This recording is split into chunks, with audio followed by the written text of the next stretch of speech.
Assalamualaikum warahmatullahi wabarakatuh.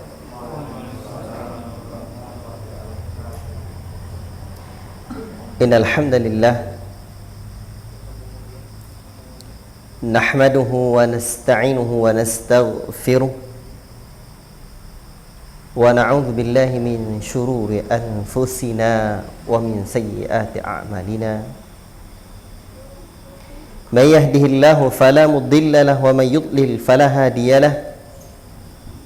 Ashhadu an la ilaha illallah wahdahu la syarika lahu wa ashhadu anna Muhammadan abduhu wa rasuluh. Ya ayyuhalladzina amanu taqullaha haqqa tuqatih wa la tamutunna illa wa antum muslimun. Ya ayyuhan nasu taqu rabbakumul ladzi khalaqakum min nafsin wahidah wa khalaqa minha zawjaha wa batha minhuma rijalan katsiran wa nisaa'a wattaqullaha alladzi tasaaluna bihi wal arham innallaha kana 'alaikum raqiba. Ya ayyuhalladzina amanu taqullaha wa qulu qawlan sadida yuslih lakum a'malakum wa yaghfir lakum dhunubakum wa man yuti'illaha wa rasulahu faqad faza fawzan 'azima. Amma ba'd. Bapak-bapak yang kami cintai karena Allah Subhanahu wa taala, ibu-ibu dan anak-anak sekalian yang dirahmati oleh Allah, syukur kita kehadiratnya. Allah pertemukan kita di masjid ini, di musalla ini, dalam rangka sama-sama mudarasah, belajar untuk menjadi seorang hamba Allah Subhanahu wa taala yang Allah cintai, yang Allah ridhoi, dan semoga Allah berikan kekuatan di dalam hati kita untuk mau beramal saleh, berjuang mendidik diri dan keluarga kita agar kita selamat sejak dunia hingga akhirat. Allah Rabbul Alamin berfirman, Ya ayyuhalladzina amanu qu anfusakum wa ahlikum nara. Wahai sekalian orang-orang yang beriman, peliharalah dirimu dan keluargamu dari siksa neraka. Dan firman Allah Rabbul Alamin di surah At-Tahrim ini sebenarnya inti dari kajian tema pembahasan kita pada malam yang dirahmati oleh Allah Subhanahu wa taala ini. Judulnya apa? Mau dibawa kemana?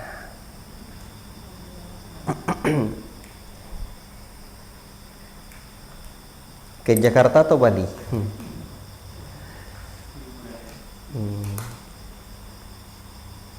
Ke Mekah atau ke Jerman? Seseorang tentu bertanya-tanya ketika dia menumpang di mobil, di motor, mau kemana? Artinya dia ini mau dibawa kemana gitu.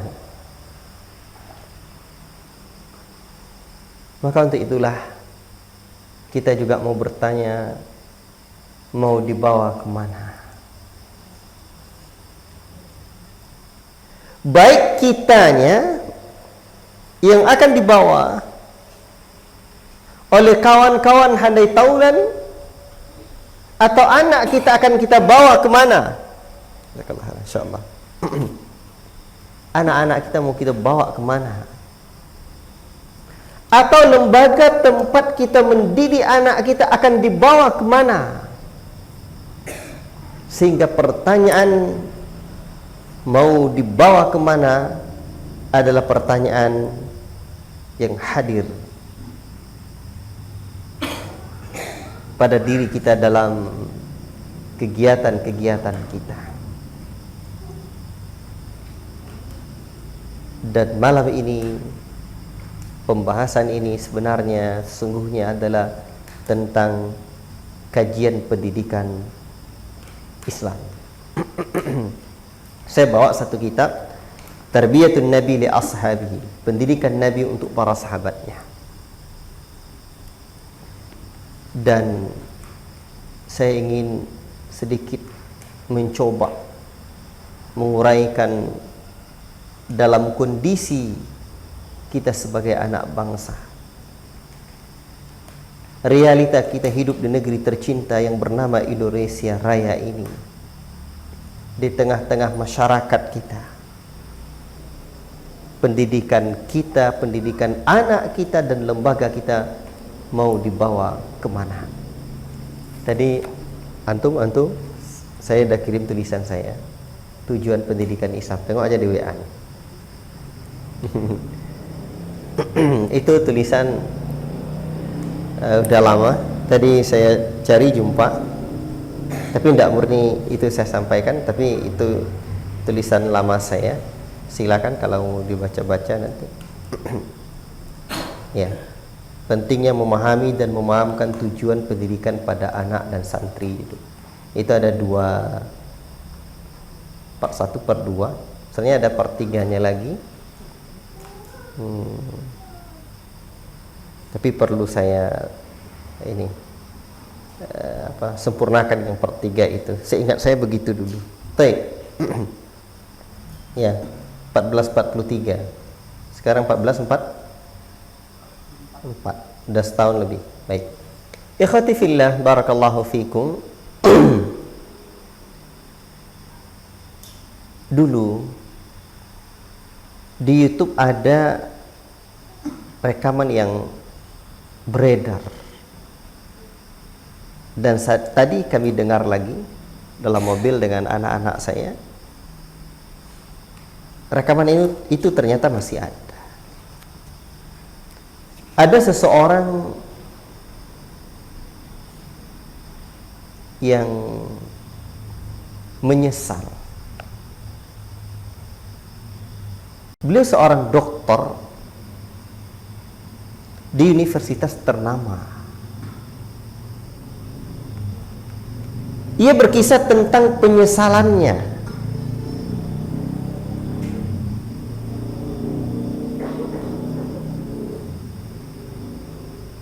Beliau ini, antum ketik aja di YouTube, dokter yang menyesal mendidik anak ke luar negeri. Nanti keluar. Dia ini seorang dokter dan mendidik anaknya untuk sukses belajar di luar negeri.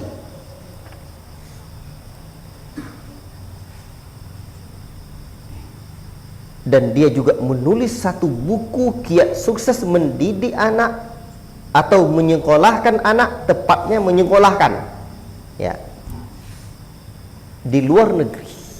Dia tulis buku, dan ternyata buku dia ini diberikan seminar di mana-mana.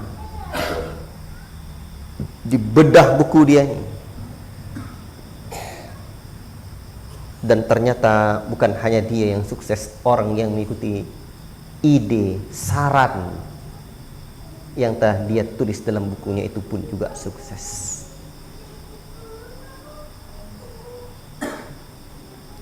Namun di kemudian hari, karena sudah menyesal, dia tarik peredaran buku itu, dan dia pun meminta maaf kepada orang-orang yang telah terpengaruh oleh ide dan pemikirannya.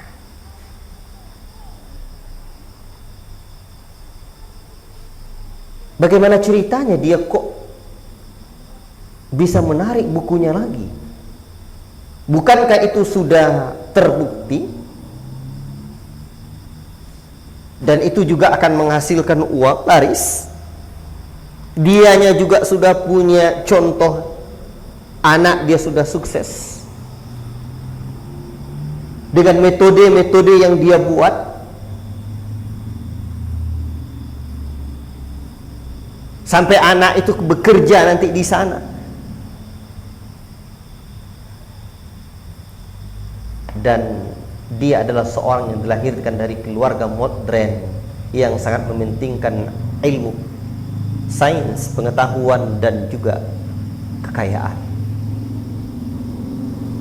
Artinya kok bisa dia tarik lagi bukunya, bahkan meminta maaf, penuh penyesalan, bahkan di videonya tuh dia menangis walaupun tidak ditampilkan wajahnya,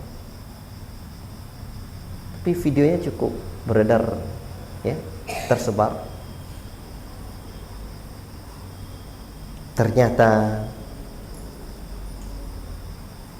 dia mendapatkan pengalaman yang sungguh sangat menyakitkan hatinya dikala istri beliau sakit.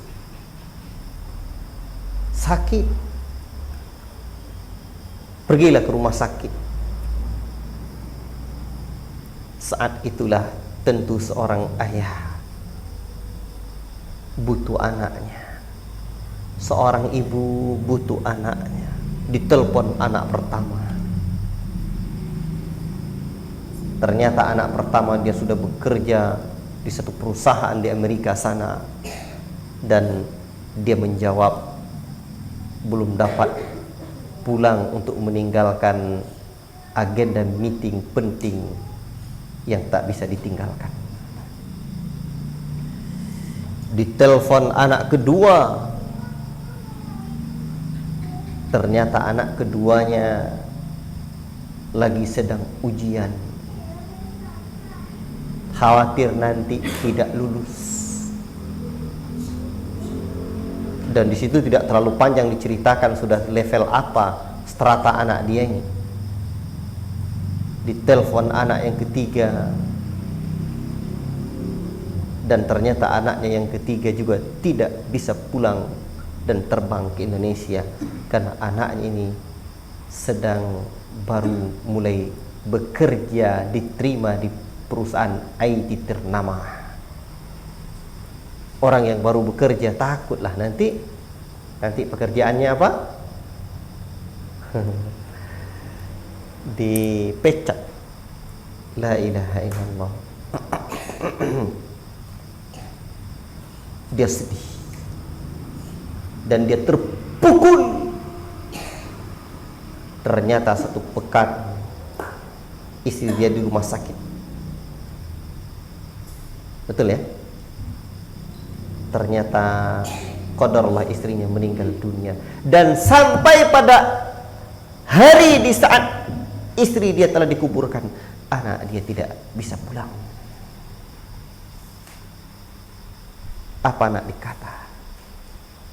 Yadaka au kata wafuka nafakha. Itu kata orang Arab. Dua tanganmu yang telah berbuat, mulutmu yang telah meniup.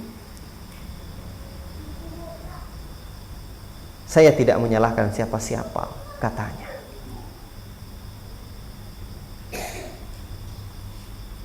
Inilah hasil yang saya terima dari hasil pemikiran saya, dari ide saya yang juga sudah diterima orang. Saya tidak menyalahkan siapa-siapa. Ini konsep saya dulu, saya sudah sukses, dan ternyata konsep ini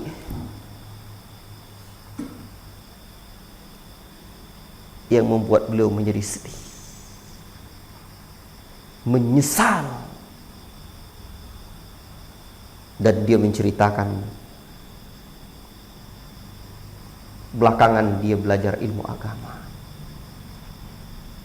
Dia pun belajar bagaimana Nabi SAW mendidik umat, bagaimana Nabi SAW mendidik para sahabatnya radhiyallahu ta'ala anhum jami'a. Dia makin menyesal. Dia berharap kiranya dulu anak dia dididik seperti didikan bersama orang-orang saleh. Dia jual asetnya, dia pengen buat satu lingkungan, ya, lingkungan orang-orang saleh, ya pesantren. La ilaha illallah. Dan penyesalan yang dialami oleh orang seperti sang dokter ini bukan hanya 1, 2, dan 3 dalam fakta kehidupan ini.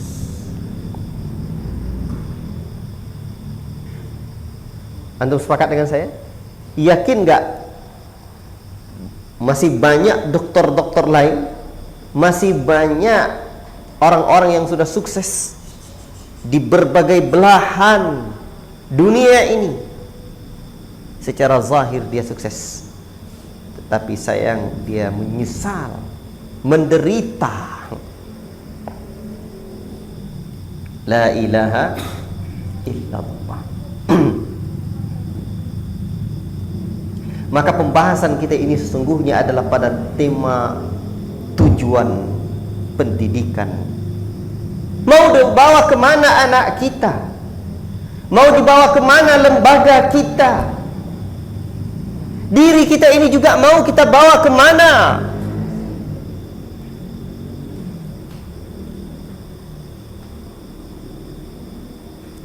Ikhwati fillah, barakallahu fikum. Emak saya bukanlah orang yang dapat mengenyam pendidikan seperti hari ini kita mudah mengenyam pendidikan. Hari ini mak saya masih hidup, hafizahullah.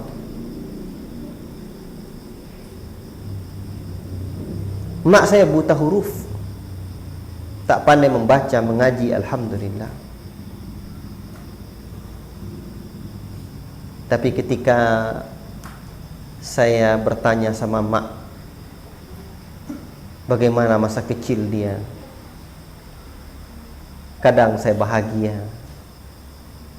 dan sering kali saya sedih, tetapi saya terinspirasi. Dan saya sudah sampai ke tanah tumpah darah mak saya di kampung sana. Itu jadi target dakwah saya, proyek ya, kegiatan dakwah saya ke sana insyaallah. Emak saya lahir di satu sungai ya dekat ya dengan sungai kecil ya, bukan di Sungai Batang Bio, dan dikelilingi bukit. Nama bukitnya Bukit Sialang Batu. Saking cantiknya bukit itu, dilihat oleh lebah, akhirnya lebah buat sarang, namanya Sialang Batu. Dekat batu tu lebah buat sarang. Orang sini bilang sarang lebah tu namanya sialang. Ditaluk macam itunya kan. Sekarang kampung mak saya tidak ada lagi orangnya, satu orang pun. Dan ditinggalkan dusun itu. Tapi mak saya bercerita dulu orangnya banyak sekali. Ayah dia, datuk saya, dia pernah ngaji di Minang. Pulang ngaji, ya alhamdulillah datuk saya cukup taat beragama. Rumah papan di kebun, walaupun banyak orangnya, ya jangan tanya listrik ada, jangan tanya jalan sampai, jalan kaki. Dan dulu untuk akses ke sana itu, ya pakai perahu dulu ke Desa Ludai, jalan kaki setengah hari, ya, baru sampai ke tempat itu. Tapi alhamdulillah karena datuk saya orang yang alhamdulillah dididik agama dengan pengetahuan yang didapatkannya ketika itu, alhamdulillah ada pendidikan yang didapatkan.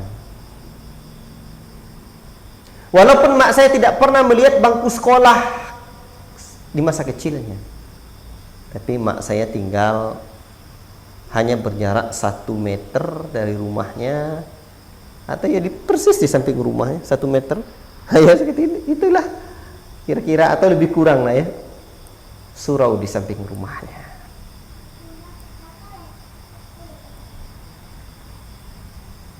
Jadi yang ingin saya ceritakan, dan saya ingin agar mak saya mendapat pahala, saya ceritakan ini pula. Alhamdulillah kami yang seayah seibu, karena ada yang seayah, hanya 3 orang yang seayah seibu. Alhamdulillah semua kami dari pesantren.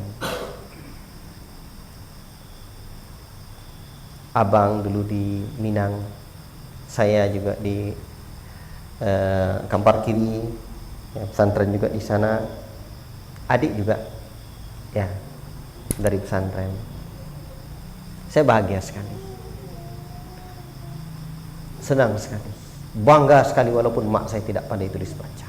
Satu hari saya dengar mak saya bertanya kepada salah seorang ponakan ayah saya,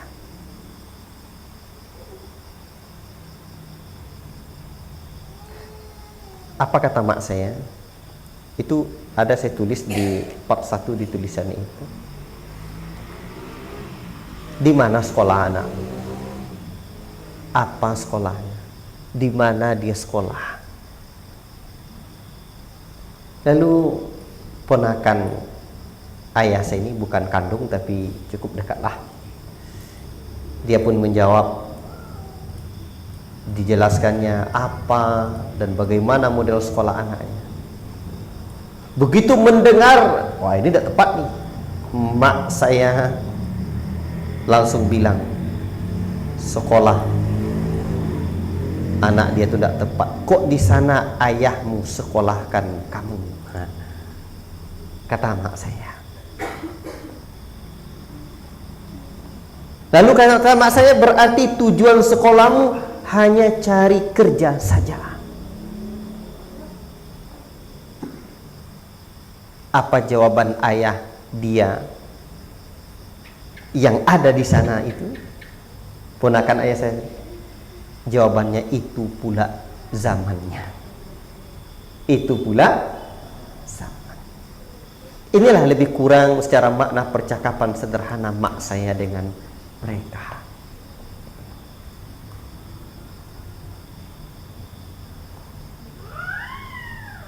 Ikhwati fillah, padahal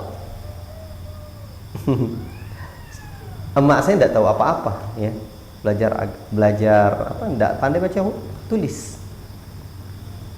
Disinilah pentingnya sekarang. Kalau hidup cuma sebarang hidup, kera di rimba juga hidup. Bahkan hidup dia tengok jago manjat, jago apa lagi, nyabut ubi pun pandai dia kan. Pernah tengok kera nyabut ubi? Kera apa bahasa siko? Monyet. Bahasa Indonesia rumah baru ciga, cingku, apa leh, noka. La ilaha illallah. Makanya kata Buya Hamka, kalau hidup cuma sembarang hidup, kera di rimba juga hidup. Tak ada makna kalau hidup cuma seperti hidupnya ya mereka. Kalau kerja cuma sembarang kerja, kerbau di sawah juga bekerja, membajak namanya. Sekarang tak ada lagi. Sini ya, di sebagian tempat di belahan daerah Nusantara di sana masih ada. Kalau makan cuma sembarang makan, ayam kampung lebih jago nyari makan dan mematuk makanan. Saya sering sebut, kalau tidak percaya cobalah kasih beras ayam, dipatoknya tuh, cobalah kita makan kayak gitu, mana bisa? Artinya kalau makan cuma sembarang makan, ayam kampung lebih jago nyari makan dan mematuk makanannya. Kalah kita. Bahkan saya kata, kalau ngomong cuma sembarang ngomong, murai batu lebih jago ngomong dan berkicau. Coba lantung lebih sakit dia. Makanya mau dibawa kemana pendidikan anak kita?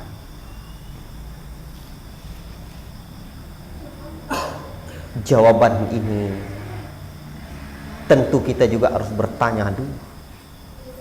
Kitanya mau kemana?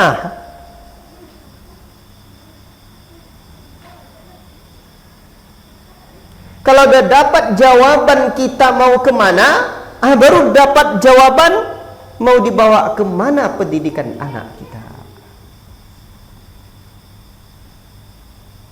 Bukankah doa yang senantiasa kita panjatkan, Rabbana atina fid dunya hasanah wa fil akhirati hasanah wa qina adzabannar. Ya Rabb, kami berikan kami kebahagiaan di dunia dan kebahagiaan di akhirat. Al-Hasan menyebutkan kebahagiaan di dunia dengan ilmu dan amal saleh, dan kebahagiaan di akhirat dapatkan dengan surga. Dan tentu juga selamat dari neraka. Ikhwati fillah, kadang ketika ada orang yang menyekolahkan anaknya, yang ditanya apa? Apa kira-kira?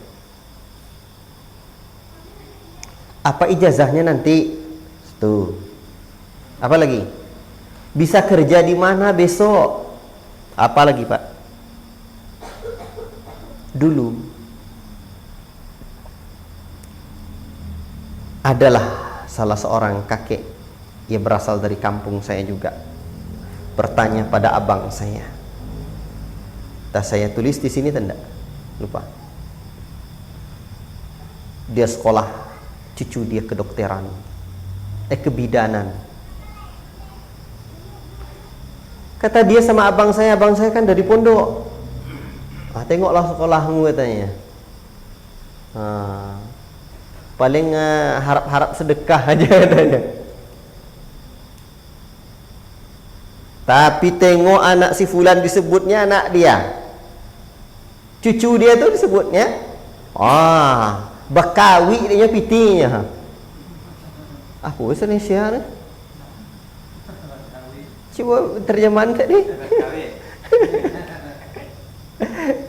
Uang itu kan banyak kalau sekolah kedokteran, kebidanan atau apa, kan punya klinik, punya apa, rumah sakit. Akhirnya apa? Banyak dapat uang. Jadi uang itu bukan satu-satu lagi dapat, harus digini kan. Apa Indonesia tu? Itu lomak bahasa kampung. Payah. Bahasa Indonesia lah nampak ya. Padahal awak tinggal baik. Dia awak, dia orang enggak. Ikhwati fillah, kalau begitu kita sudah terpengaruh dengan sebuah ungkapan Tem Ismani. Apa bahasa awak? Waktu adalah uang. Makanya orang asal terbuang waktu dia atau habis waktu dia, uang mesti datang. Bahkan ada uang abang disayang, tak ada uang abang begitu ya, ditendang. La ilaha illallah.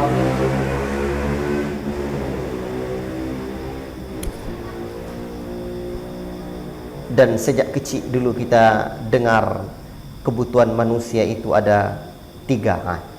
Coba dulu. 1, ada anak-anak lagi. Kebutuhan manusia itu ada 3. 1, sandang, pangan, papan. Itu kalah kita sama monyet. Sebab monyet kami tahu betul, ya, tahu betul apa kebutuhan monyet.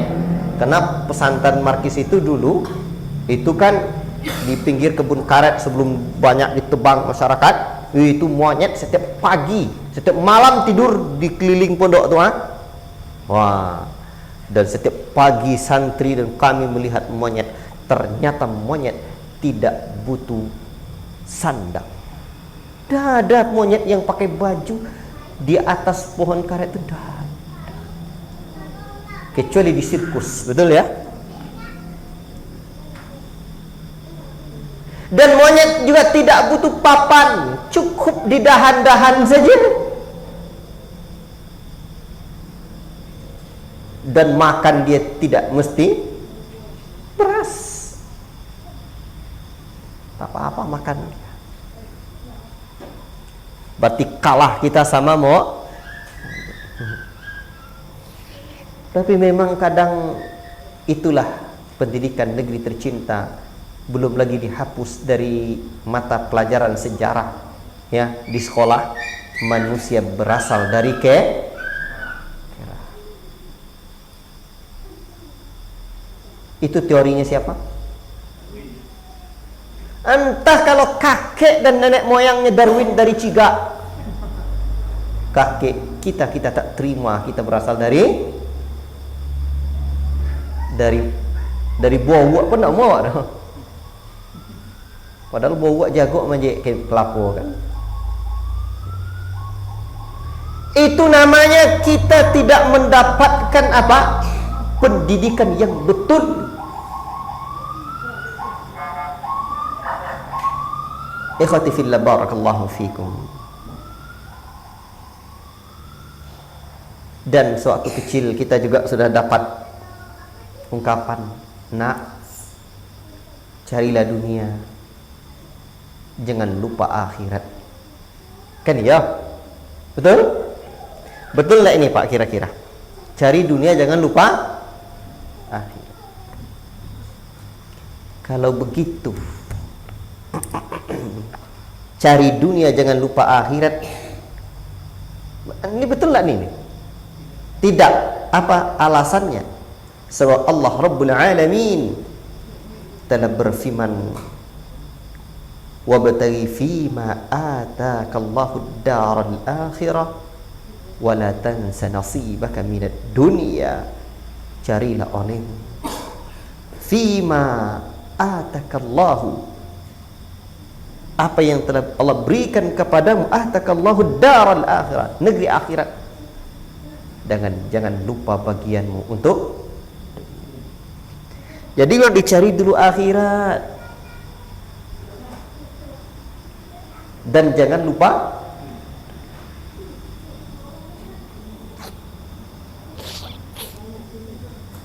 sehingga banyak ternyata yang keliru dari doktrin, dari pemahaman kita. Dan sekarang orang apa-apa dunianya dia cari kerja, cari makan, cari makan. Hidup nih kalau cuma sekadar nyari makan, la ilaha illallah. Tidakkah kita ingat di mana Allah Rabbul Alamin telah memperingatkan kita tentang orang-orang kafir, walladzina kafaru, dan orang-orang kafir itu yatamatta'una wa ya'kuluna kama ta'kulul an'am. Orang-orang kafir, mereka makan bersenang-senang di dunia ini sebagaimana bersenang-senangnya binatang.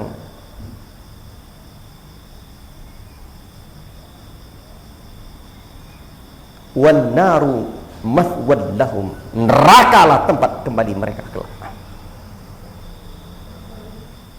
Akan jelas itu. Maka kalau pendidikan tujuannya adalah mencari kerja, kalau pendidikan tujuannya adalah mendapatkan sekedar untuk makan, begitulah kehidupan orang-orang kafir di dunia ini. Makan bersenang-senang, neraka tempat kembali mereka. La ilaha illallah. Ikhwati fillah, barakallahu fikum. Maka sekarang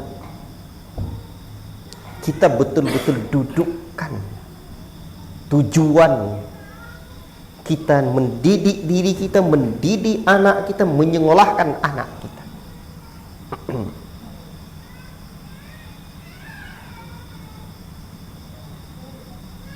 Dan kalau demikian, sebelum kita jawab tujuan pendidikan yang benar, saya ingin membahas sedikit dulu tentang apa itu pendidikan.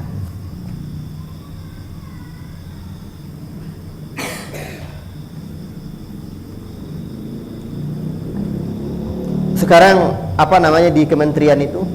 Kemendikbud ya. Apa namanya sekarang? Masih Kemendikbud ya.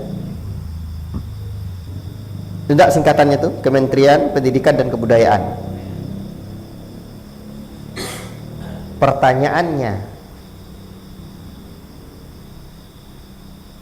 seharusnya yang menjadi petinggi-petinggi di Kemendikbud itu siapa?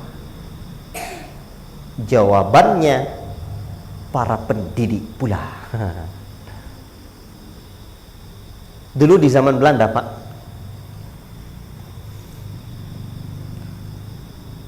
itu pendidikan itu dibedakan dengan mengajar. Mendidik dengan mengajar itu beda. Sehingga dulu dikenal dengan pengajaran, pendidikan, dan pengajaran.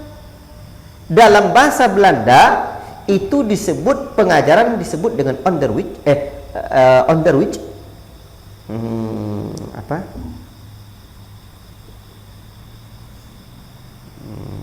Satu lagi, apa namanya? Siapa yang tahu? Siapa yang bisa ingatkan saya? Fatih, masih ingat? Sebentar.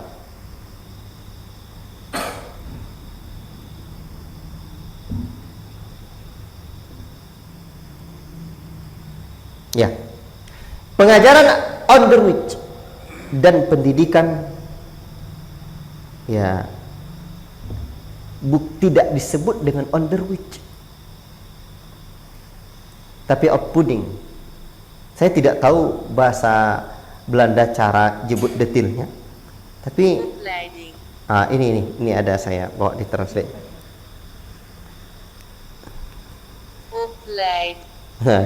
Tidak jelas pula.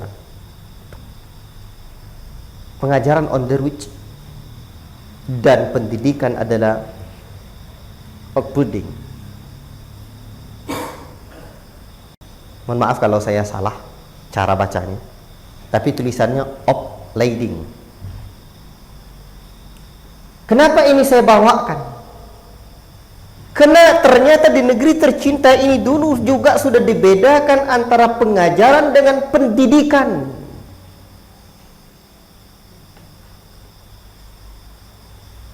Dan sekolah adalah salah satu tempat pendidikan, tapi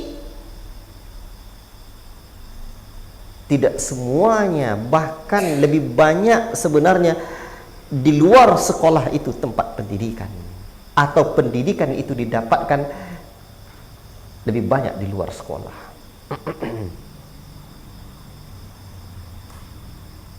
Pengajaran sejatinya adalah transfer ilmu dan pengetahuan saja, tapi pendidikan adalah transfer nilai, pembentukan nilai.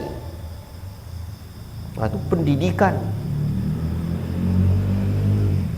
Jadi sekarang banyak orang yang salah di dalam memahami. Bahkan ketika kita disuruh ngisi CV, kurikulum, vitae.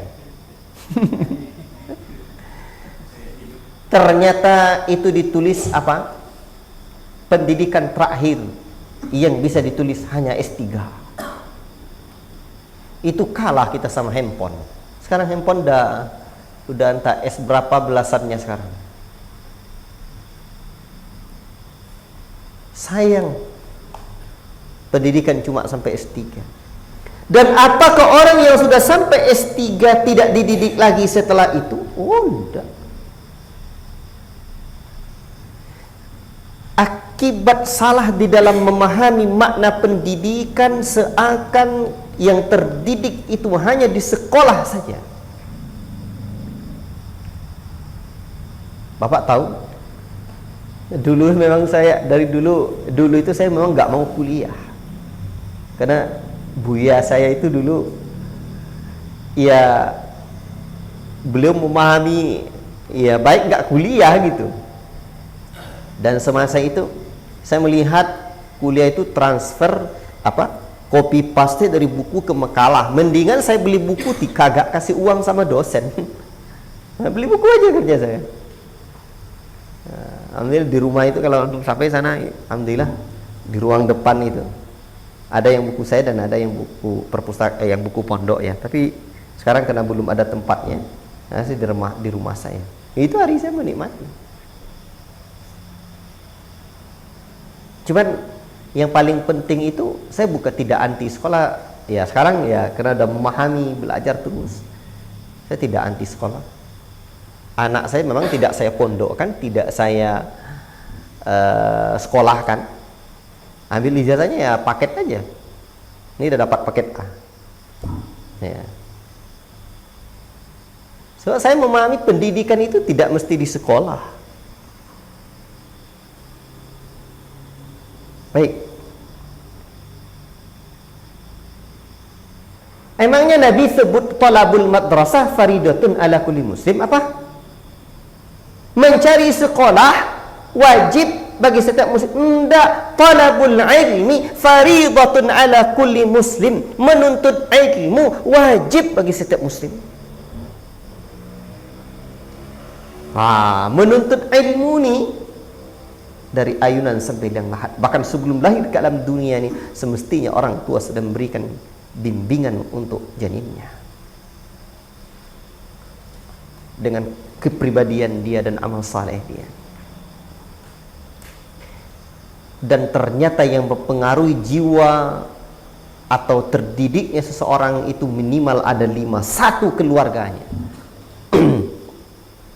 Makanya pendidikan yang pertama dan utama adalah keluarga. Itulah sebabnya Nabi menyebutkan ketika ada orang yang memilih wanita itu karena kekayaannya, karena kecantikannya, karena nasabnya, kata Nabi, fadfar bidzatid dini taribat yadak. Pilih yang elok agamanya, kamu beruntung. Karena ummu adalah madrasatul ula. Al-ummu madrasatul ula. Ibu adalah madrasah yang pertama. Di rumah itulah tempat pendidikan yang pertama. Makanya wahai ayah, engkaulah sosok muaddib atau musyrif itu, sosok pendidik itu. Wahai ibu, engkaulah sosok pendidik yang pertama dan utama itu sesungguhnya.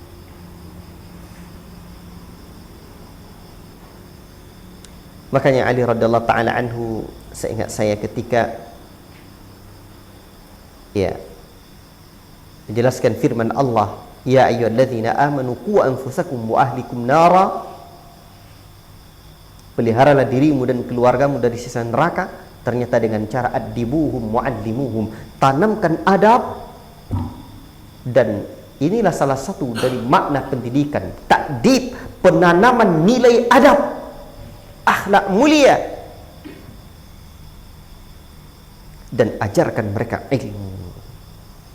Bahkan Umar bin Khattab menyebutkan, ta'addabu thumma ta'allamu, tanamkan nilai adab kemudian ajarkan ilmu. Allahu Akbar. Nah itu Pak. Maka nanti ketika kita membahas tanggung jawab pendidikan yang pertama adalah orang tua. Kullukum ra'in wa kullukum mas'ulun an ra'iyatihi. Setiap kamu pemimpin, ra'in ini sebenarnya adalah pengembala, pengasuh. Ya, pengasuh ra'in. Ya, diasuh. Seperti orang yang mengembala kambing. Nah, kita lah yang mengasuh. dan akan diminta pertanggungjawaban dari setiap apa yang kita gembalai, setiap apa yang kita asuh, setiap yang kita pimpin. Maka untuk itu sejatinya kita laki ini adalah kepala sekolah yang pertama. Kepala sekolah yang pertama.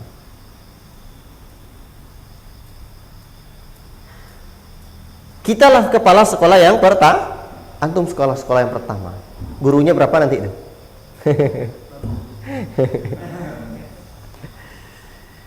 Jadi ini harus disadari. Makanya dari tadi saya mikir, ini pembahasan ini pasti dai mau dibawa kemana? Karena yang kasih tema itu beliau. Tapi entah apa tujuannya dulu. Kalau gini cocok untuk tema pendidikan dalam pikiran saya tawarkan kajian pendidikan Islam. Dan pembahasan ini ada yang berbentuk lembaga. Dan saya tengok sekarang pendidikan itu kan ruang lingkupnya banyak.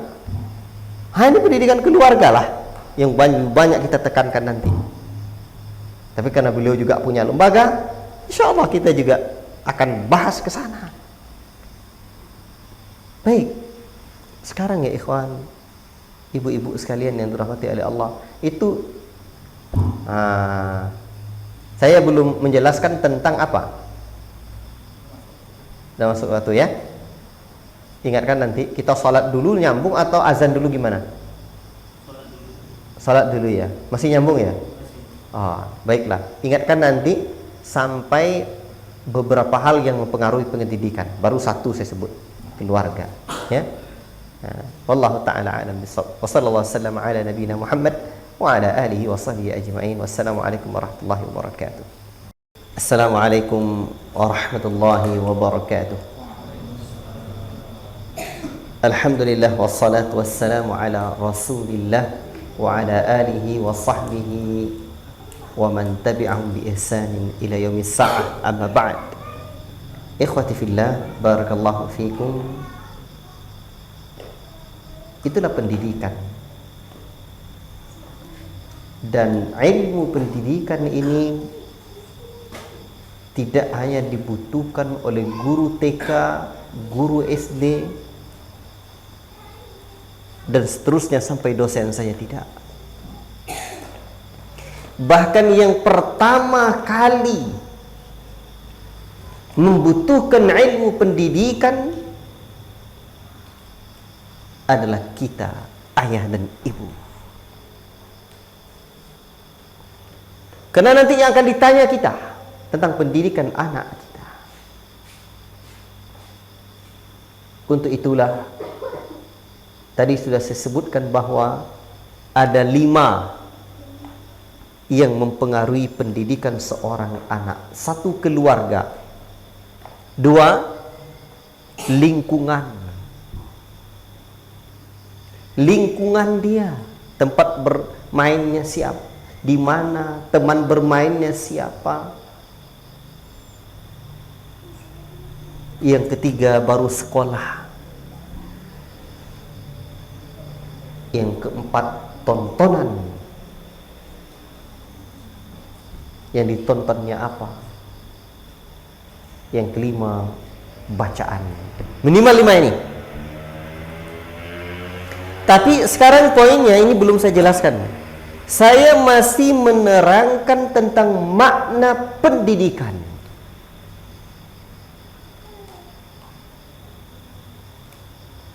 Pendidikan itu adalah transfer nilai. Transfer, penanaman nilai. Dalam bahasa agama kita, penanaman adab. Makanya ya, addibuhum, seperti perkataan Ali bin Abi Thalib radhiyallahu taala anhu tadi, addibuhum wa allimuhum. Didik mereka dengan adab.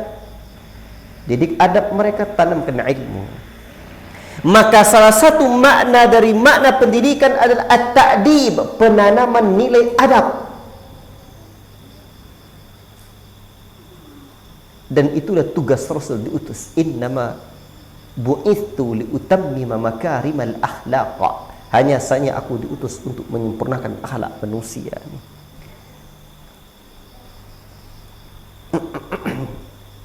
Ikhwati fillah. Itu makna pendidikan yang pertama. Makna pendidikan at-ta'dib, penanaman nilai dan ini sejalan dengan pendidikan generasi terbaik umat ini. Siapa generasi terbaik umat ini?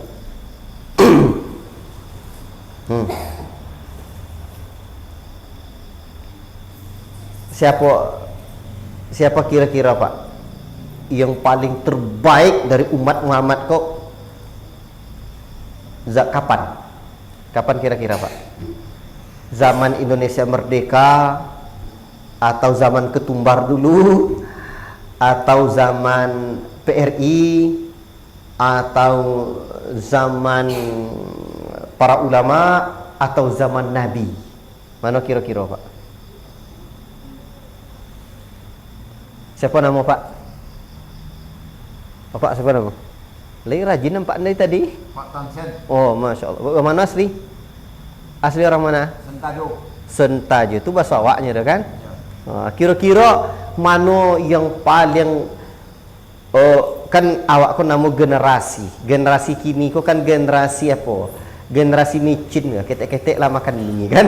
Mana kira-kira yang terbaik kualitas generasi umat kau? Generasi kita, orang tua kita, atau generasi zaman Belanda, atau generasi zaman para ulama, atau generasi Nabi yang terbaik? Kira-kira mana apa? Dari saudara tu mana Pak? Kuah hadiah untuk anak-anak aja ya. Tak apa-apa dah adur. Lagi hadiah Pak. Bicara. Mana kira-kira yang sebanyak tu? Zaman Nabi, zaman para ulama, sebelum Indonesia merdeka, atau zaman Indonesia merdeka, atau zaman kita? Yang paling elok lah kira-kira. Maksudnya agama ya Pak? Zaman Nabi ya Pak? Masya Allah, layak kasih hadiah Bapak.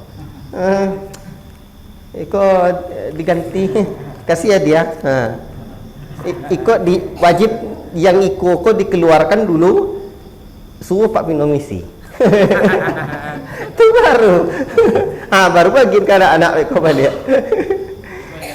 Jadi kata beliau kan mantap wah.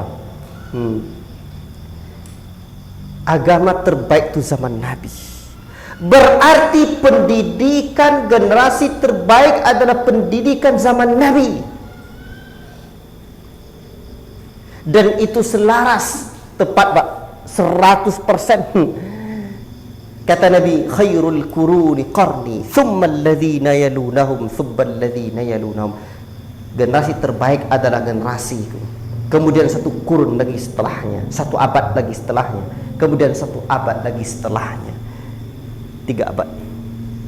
Jadi manusia terbaik hasil didikan terbaik bukan zaman kita, tapi hasil didikan terbaik tentu dari manusia dan pendidik terbaik pula. Siapa? Nabi.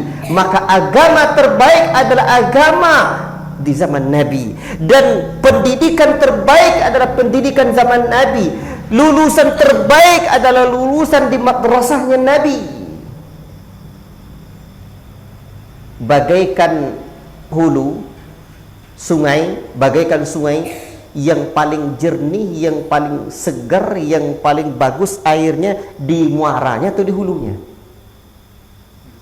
Di hulu. Cobalah pergi ke apa tu? Pangkalan Indaru deh, Ayu Joni. Loh, mak mandi. Apalagi kalau pergi ke kampung ambo. Airnya jernih. Sehingga pepatah orang tua-tua, air jernih ikan jinak, apa lagi? Macam-macam, tapi ikan lah mulai tidak ada nih. Segar udaranya.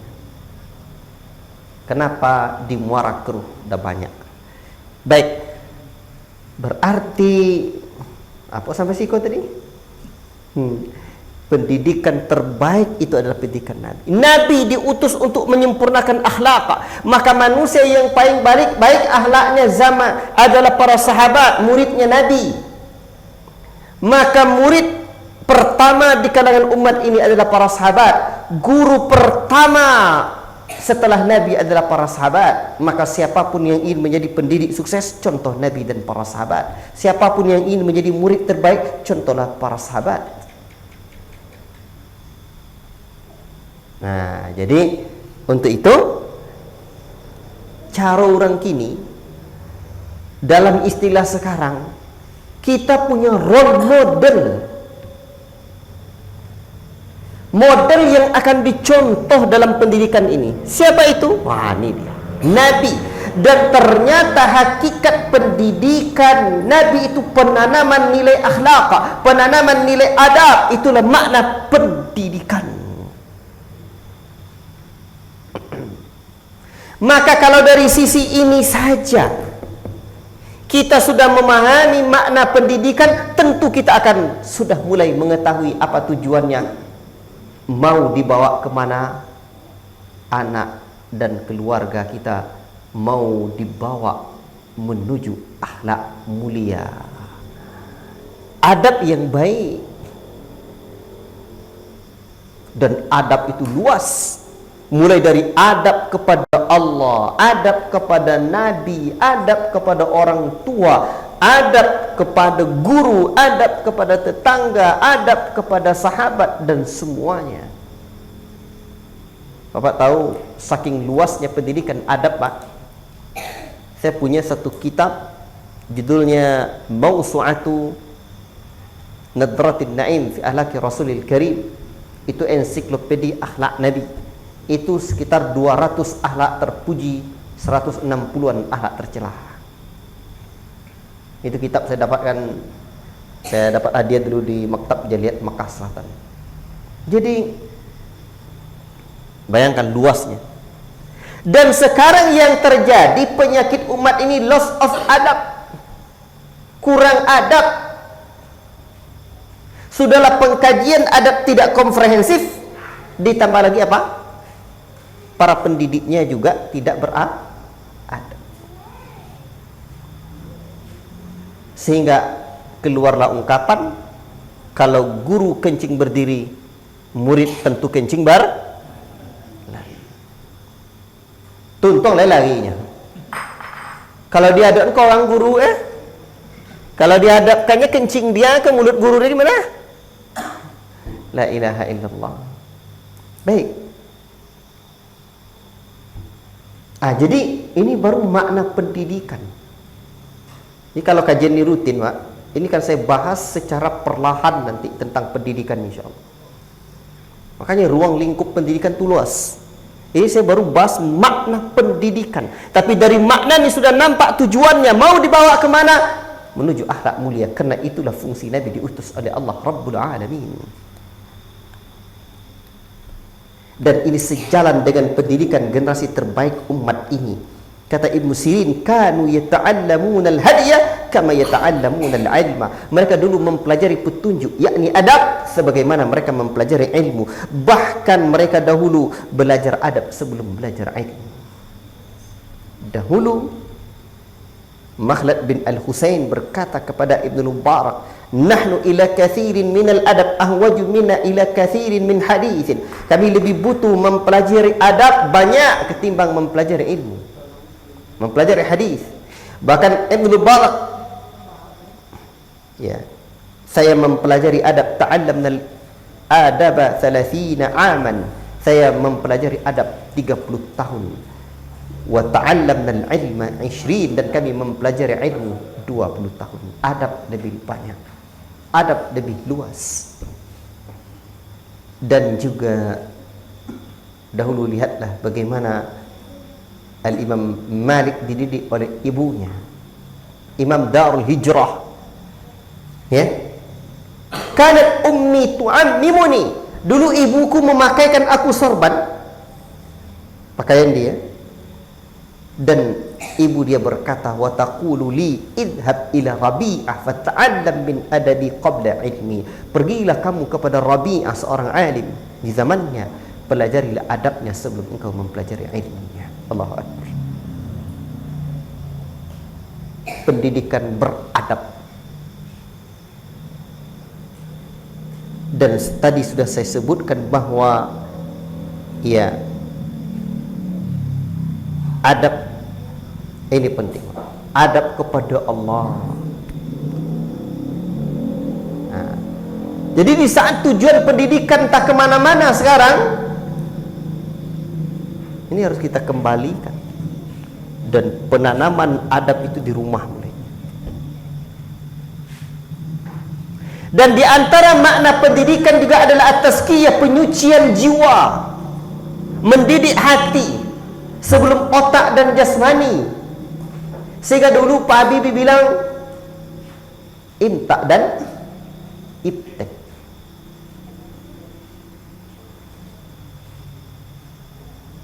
Iman dan takwa, pendidikan hati. Dan ingat, ilmu itu ada dua, fardu ain dan fardu kifayah. Fardu kifayah itu apa? Ilmu buat mik, ilmu buat meja. Ilmu apa lagi? Ilmu buat rumah. Ilmu fardu kifayah, ilmu mengenal Allah. Ilmu yang akan menyelamatkan kita sejak dunia hingga akhirat, bisa menjawab 3 soal ujian di alam kubur. Apa aja itu? Ada 3 soal ujian dalam kubur. Pertama, Rabb, siapa Rabb? Yang kedua, apa agama? Yang ketiga, siapa Nabi yang diutus kepadamu itu? Siapa lelaki yang diutus padamu itu? Rasulullah, utusan Allah. Inilah dia. Ikhwati fillah, barakallahu fikum. Jadi sekarang kadang kita memang terlena. Apa-apa memang butuh ijazah. Saya kadang dulu itu tidak kuliah itu, Pak. Saya tidak anti kuliah. Insya Allah saya akan kuliah. Saya selalu bilang saya akan kuliah nanti, ya. Paling lambat di umur 40-an. Berarti Ustaz belum sampai 40-an Ustaz ya. Kira-kira berapa?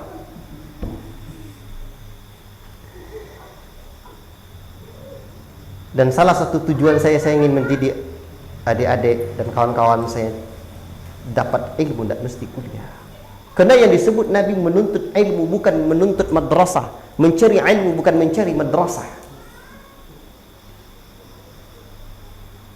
Dan tadi saya sudah bilang,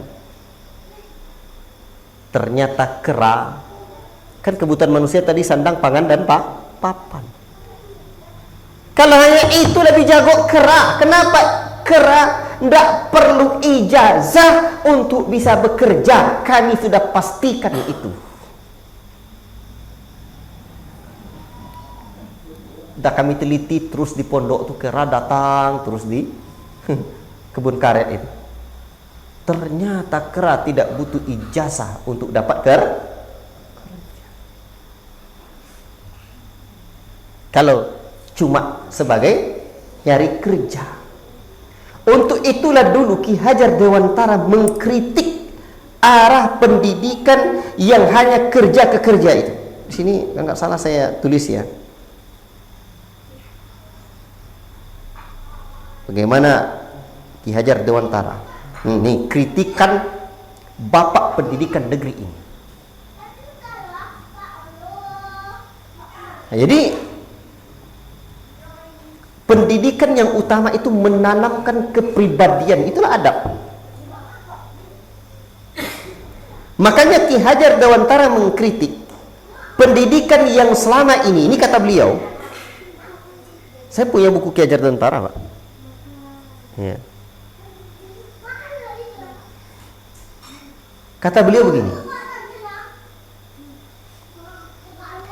pendidikan yang selama ini kita terima, atau pendidikan yang selama ini diterima orang Indonesia dari barat, jauh dari kebal terhadap pengaruh-pengaruh politik kolonial. Singkatnya ialah pendidikan yang ada hanya untuk kepentingan pemerintah kolonial, dan ini sifatnya tetap sejak zaman VOC meskipun di bawah politik etika.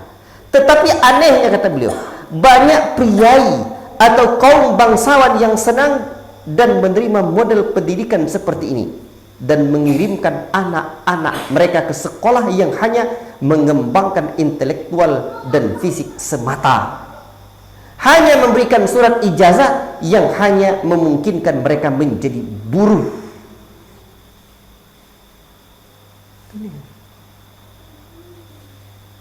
Jadi sekarang apa-apa maka menghasilkan dunia kerja saja. Arah pendidikan itu menghasilkan dunia kerja saja. Kita harus mendapatkan pendidikan tinggi walaupun tidak pernah mengenyam sekolah tinggi. Dan masjid adalah mendapatkan pendidikan tinggi. Pendidikan tinggi dalam Islam itu adalah pendidikan yang paling mendasar. Apa itu? Tauhidullah. Tauhidullah. Dan ini nanti tujuan pendidikan Islam. Tujuan pendidikan Islam itu selaras dengan tujuan manusia diciptakan. Wa ma khalaqatul jinna wal insa illa liya'budun. Tidaklah aku ciptakan jin dan manusia melainkan untuk beribadah kepadaku. Para ulama menjelaskan makna liya'buduni, liyuwahhiduni, untuk mentauhidkan aku. Berarti tujuan pertama pendidikan seharusnya adalah melahirkan manusia-manusia yang bertauhid kepada Allah Rabbul Alamin, yang mengenal Allah. Makanya ketika disifatkan oleh Allah bagaimana ahli ilmu, innama yakhshallaha min ibadihil ulama, hanya saja orang yang takut kepada Allah adalah orang-orang yang berilmu. Maka sudah selayaknya, sudah semestinya dunia pendidikan melahirkan orang-orang yang takut kepada Allah.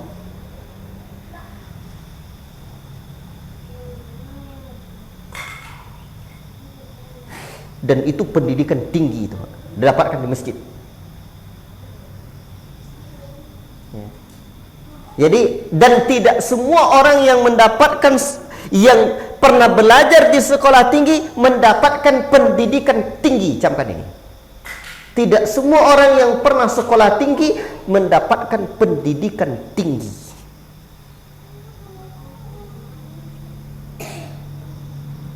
S1, S2, S3 dah, tapi tidak mendapatkan pendidikan tinggi. Kalau hanya sekolah tinggi saja, monyet di Pariaman sana juga punya sekolah tinggi. Tahu Pak? Di Pariaman sana monyet dia sekolah tinggi Pak.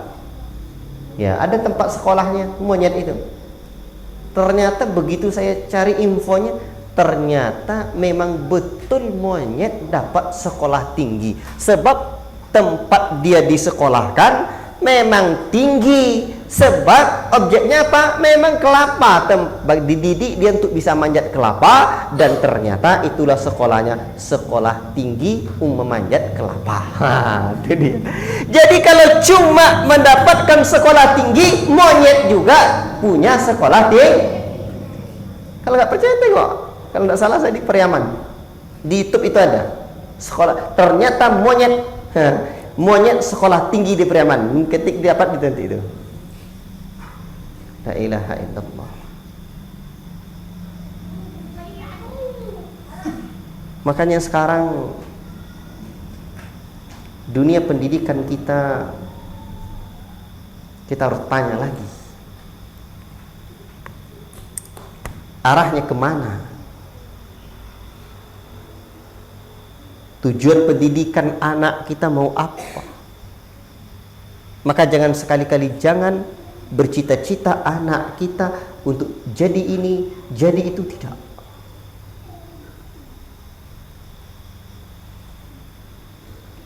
Sekarang dunia pesantren sudah mulai rusak. Di Jawa itu pesantren yang terkenal apa Pak? Gontor, Asantum. Nah, itu pendiri Gontor itu salah satu namanya siapa? Ada yang tahu? Haji Imam Zarkashi. Beliau pernah sebutkan, innal hayata aqidatun wa jihadun. Sesungguhnya kehidupan adalah akidah dan jihad. sekarang anak tamat pondok nggak bicara jihad lagi. Jihad bukan bicara perang maksudnya. Makanya dulu mengajar itu jihad. Makanya dulu kayak Haji Imam Zarkashi, ketika ada murid dia sudah pulang kampung, sudah tamat, kemudian datang lagi, kamu sudah ngajar nak? Kamu udah ngajar? Belum kiai, mati kamu katanya. Ilmunya mati, diri dia tuh udah mati tuh. Menurut Haji Imam Zarkashi, ilmu yang tidak diajarkan dan tidak menjadi pejuang pendidikan keumatan mati. Sekarang ditanya anak pondok mau kemana nanti? Kuliah. Itu dia. Emang dulu Buya Muhammad Nasir kuliah Pak? Emang dulu Buya Hamka kuliah Pak? Dan saya tidak anti kuliah, tapi yang paling penting belajar apa? Pendidikannya bagaimana? Kita harus mendapatkan pendidikan tinggi, pendidikan yang melahirkan manusia seutuhnya, yang kelak menghasilkan apa? Manusia yang seperti Allah gambarkan, ya ayyatuhan nafsul mutmainnah irji'i ila rabbiki radiyatan mardiyah fadkhuli fi ibadi wadkhuli jannati. Wahai jiwa yang tenang, masuklah kamu. Irji'i ila rabbiki, kembalilah kamu kepada Rabbmu. Masuk apa? Kemudian fadkhuli fi ibadi, masuk kamu ke dalam golongan hamba-hambaku, dan masuklah kamu ke dalam surga. Apakah kuliah S1, S2, S3 menjamin? Tidak. Yang menjamin itu dengan izin Allah adalah pendidikan yang kita dapatkan dan selaras dengan tujuan kita diciptakan. Itu dia. Ini sebenarnya insya Allah pertemuan akan datang kan saya panjang lebarkan lagi. Bentuk-bentuk penyimpangan dalam tujuan pendidikan itu banyak sekarang. Udah keliru ya, sejak mulai dari sekolah umum sampai sekolah agama juga kadang tujuannya enggak. Bahkan anak pondok sekarang enggak, tujuannya enggak berdakwah, enggak mengajar. Mengajar itu mulia Pak. Belum lagi akibat hanya mencari sesuatu yang tidak selaras dengan tujuan pendidikan al-Islam, ya akhirnya salat tidak penting. Bahkan yang di pesantren ada juga hafal Quran tapi takut kepada Allah tidak hadir dalam dirinya, hanya ingin menghafal saja, hanya untuk trik sektoran saja, tapi rasa takut kepada Allah tidak hadir. Ini keliru lah, sehingga tidak pede mengajar. Dulu Pak Ki Hajar Dewantara itu membuat jenjang pendidikan hanya 4. Satu namanya Taman Indria, 2 namanya Taman Muda, 3 Taman Dewasa, 4 Taman Pamong. Itulah jenjang pendidikan taman siswa Ki Hajar Dewantara. Usia apa itu Taman Indria anak-anak? Taman Muda setingkat TK, kemudian tingkat SD. Taman Dewasa itu setingkat SMP Pak. Menurut Ki Hajar Dewantara usia 15 tahun dewasa. Usia anak-anak SMP itu wajib dewasa. Dan usia SMA itu namanya Taman Pamong. Pamong itu ya pandai ngemong, pandai mengasuh, pandai mendidik. Menurut Ki Hajar Dewantara, anak taman SMA wajib pandai mendidik. Sekarang gimana kira-kira? Anak tamat sekolah SMA, tamat pondok lah dulu misalkan, pulang ke rumah, gimana kira-kira? Buya-buya dulu Pak. Makanya menurut Ki Hajar Dewantara, pendidikan ideal nasional itu adalah pendidikan ala pondok. Itu Ki Hajar Dewantara bilang seperti itu Pak. Cuman sayang, kita nih arah pendidikan kita mau dibawa kemana? Ya. Cuman Pak Nadiem Makarim kan bilang bahwa kita sudah saatnya kita ya mencontoh pendidikan pendidikan Ki Hajar Dewantara. Itu kalau seutuhnya ya lumayan bagus juga, dan tentunya nanti kita seiring dengan tujuan pendidikan nasional seharusnya. Nanti insya Allah pertemuan-pertemuan akan datang kan saya uraikan tujuan pendidikan nasional itu apa. Kemarin saya ngisi di Logas itu saya sampaikan. Ikhwati fillah, Dulu Pak, taman SMA yang setingkat SMA itu namanya PGA dan SPG. PGA pendidikan guru agama, SPG sekolah pendidikan guru pandai ngajar. Sebab yang dididik itu kepribadian. Makanya tujuan pendidikan Islam itu apa? Selaras dengan tujuan manusia diciptakan. Dan salah satu ayat yang menjelaskan tujuan manusia diciptakan, wa la tamutunna illa wa antum muslimun. Jangan sekali-kali kamu jangan mati kecuali kamu mati dalam keadaan muslim sejati. Makanya dalam bahasa Arab pendidikan Islam disebut dengan tarbiyah al-islamiyah. Tarbiyah al-islamiyah ini menghasilkan apa? Syakhsiyah al-islamiyah, kepribadian muslim sejati. Orang muslim disebut muslim, ada Islam dalam dirinya. Islam terbagi 3 maratib, ada 3 tingkatan. Pertama Islam, kedua iman, ketiga ihsan. Orang mukmin disebut mukmin karena ada iman dalam dirinya. Iman terbagi 3. Ada di hati, ada di lisan, ada di anggota badan. Maka mukmin dan muslim seharusnya harus dicapai dalam dunia pendidikan untuk melahirkan manusia agar jangan mati kecuali mati dalam keadaan muslim sejati. Makanya pola pikir dia, kemudian keyakinan dia, pola bicara dia, pola sikap dia muslim sejati. Maka sudah seharusnya dunia pendidikan diarahkan ke sini. Mau dibawa kemana? Jangan terlalu bangga anak punya segudang karya zahir tapi tidak ada nilainya di sisi Allah Rabbul Alamin. Saya kira cukup ya, dan insyaallah ta'ala bolehlah kita sambung ke depannya dalam tema-tema kajian pendidikan ini. Dan ingat cerita awal kita tadi tentang doktor ya, ternama dari doktor dari salah satu universitas ternama menyesal mendidik anak dia. Bahkan dia karang bukunya diikuti orang, dicontoh orang-orang sukses pula. Tapi sayang, akhirnya dia sendiri yang menangis dan dia menyesal. Maka kita jangan pula sampai menyesal. Dan bagi anak-anak kita yang mungkin sudah di pondok, jangan terlena. Kalau anak kita, apa tujuan kamu sekolah anak? Kuliah nanti ya. Salah itu. Jadi dai ilallah,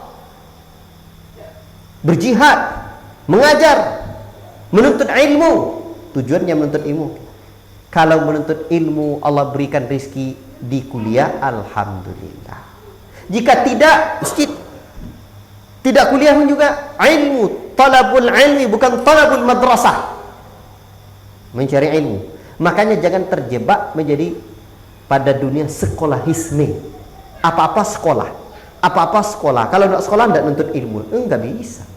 Menuntut ilmu, ya. Buya Hamka itu tamat apa beliau? Tapi kok bisa nulis tafsir 30 juz?